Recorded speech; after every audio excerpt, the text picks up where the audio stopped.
Bismillahirrahmanirrahim və bihi nəstəin. Allahumma salli ala Muhammed və ali Muhammed. Selamun aleykum və rəhmətullah əziz izləyicilər, hər vaxtınız xeyir olsun. Ekrana yaxın əyləşin, çünki bu günləri çox önəmli bir məsələyə toxunacaq və əslində bu böyük bir etirafdır. Kimin etirafı? Böyük Vəhhabi alimi Nasiruddin Əlbaninin etirafı. Nə barədə? Buxari barədə. Bilirsiniz, Buxari kitabı Vəhhabilərə görə və həmçinin Əhl-i Sünnəyə görə Qur'an-ı Kərimdən sonra ən mötəbər kitabdır. Və hətta əksər Vəhhabilər, demək olar ki, ittifaq var, hətta iddia etmək olar bunu, qəbul edirlər ki, Buxari ən mötəbər kitabdır və hədisləri demək olar hamısı səhihdir. Bir-iki dənə, bəzən üçə çıxırlar. 3 dənə hədis var, zəif hədisdir və ona da əhəmiyyət verilmir. Ona görə ümumilikdə Səhih Buxari, yəni Səhih Buxaridə nəql olunan hədislər mötəbər sayılır. Lakin siz özünüz mütaliə eləyəndə görübsünüz Səhih Buxaridə gülünc, biabırçılıq, mənasız hədislər o qədər var.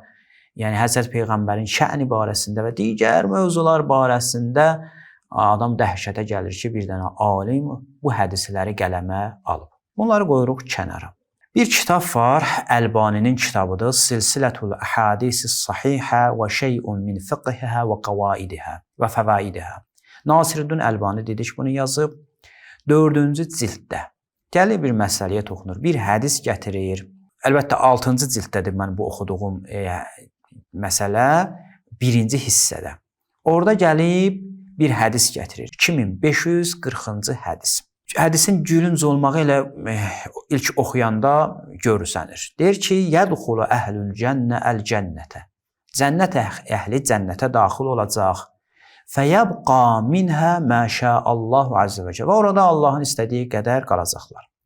Daha sonra bir növ boşluq görəcəklər cənnətdə, yəni boş yerlər var. Allah təbarək və təala nə edəcək? Fəyunşi'ullahu ta'ala ləhə, yəni cənnət üçün xalqan, məxluqlar xəlq edəcək, hətta yəmləəhə, onu doldurmaq üçün. Axı boş qalıb, yer boş qalıb cənnətdir. İndi bunu doldurmaq lazımdır. Nə edək? Doldurmaq üçün yeni məxluqlar xəlq edəcək və dolduracaq. Daha sonra gəlir, burada gətirir, bunu kimlər nəql edib və Müslimin şərti var burada, səhihdir hədis, bunları hamısını nəql edir. Və hətta bir hədis də var ki, cəhənnəm üçün də belə bir iş görəcək Allah təbarək və təala, yəni cəhənnəm dolmayacaq. İndi bir hədisdə gəlib ki, ayağını salacaq cəhənnəmə, Allah təala deyəcək doydum. Bəzi hədisdə var ki, məxluqlar xəlq eləyəcək. Bunu nəql eləyəndən sonra Əlbani bir söz deyir. Məxsusən o cəhənnəm hissəsində gəlir, deyir ki, həzihi şuzuz fi hədəl hədith mithalun min aşaratil əmthilə. Bu misal ki biz vurduq, bu nadir şeylərdir. Yəni ağla batmır, Qur'ana ziddi, Allahın ədalətinə ziddi və digər məsələlər. Özü deyirəm, mən oxumuram daha bunu.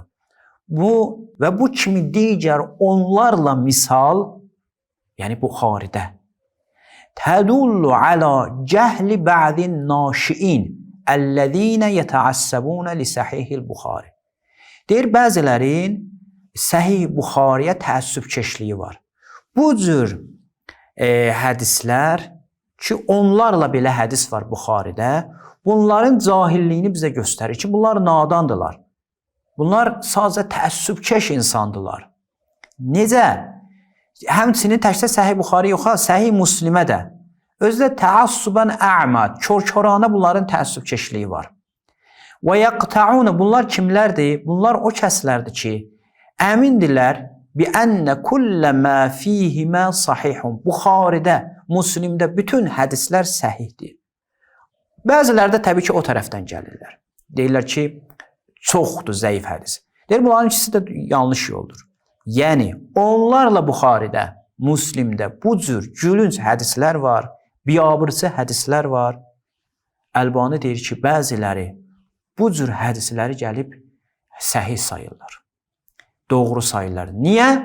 Buxariyə olan təəssübkeşliyə görə, Müslimə olan təəssübkeşliyə görə. Baxın, biz dəfələrlə deyirik ki, Həzrət Əli əleyhissalam vilayəti barəsində və Əhl-i Beyt barəsində bunlar nasibi rolunu oynayırlar. Yəni, düşmənçilik, nifrət. Amma elə ki, özlərinə gəldi, nə edirlər? Təəssübkeşlik göstərirlər. Bunlarda təəssübkeşlik o qədər, o həddə gəlib çatıb, indi siz təsəvvür edin. Əlbani kimi bir şəxsdir, özü də elə ən böyük təəssübkeş alimlərdəndir, dəfələrlə görsənib, məxsusən Qədirxum hədisinin dəlaləti barəsində, özü gəlib, deyir ki, bu qədər də yox da, bu qədər də yox. Belə sözləri var bunun. Məsələn, gəlib İbn Teymiyyə deyir ki, bu qədər də daha yox da. Yəni, bu qədər abrımızı aparmayaq, onsuz da birimizin bir abrımız qalmayıb. Baxın, bu nəyə göstərir? Onu göstərir ki, bu məktəb, yəni Əhl-i Beytdən uzaq düşən məktəblər təəssübkeşlik üzərində qurulan məktəblərdir. Bunlar bir alimi müdafiə etmək üçün, hətta bu o şəxs məsum da deyil, onun kitabını müdafiə etmək üçün hər nə deyirsən edirlər. Təəssübkeşliyə əl atırlar. Bəsdirin, bu qədər təəssübkeşlik elədiniz. Haqqı qəbul edin, doğrunu söyləyin. Allahın salamı olsun, haqqı qəbul edib və onunla tabe olanlara.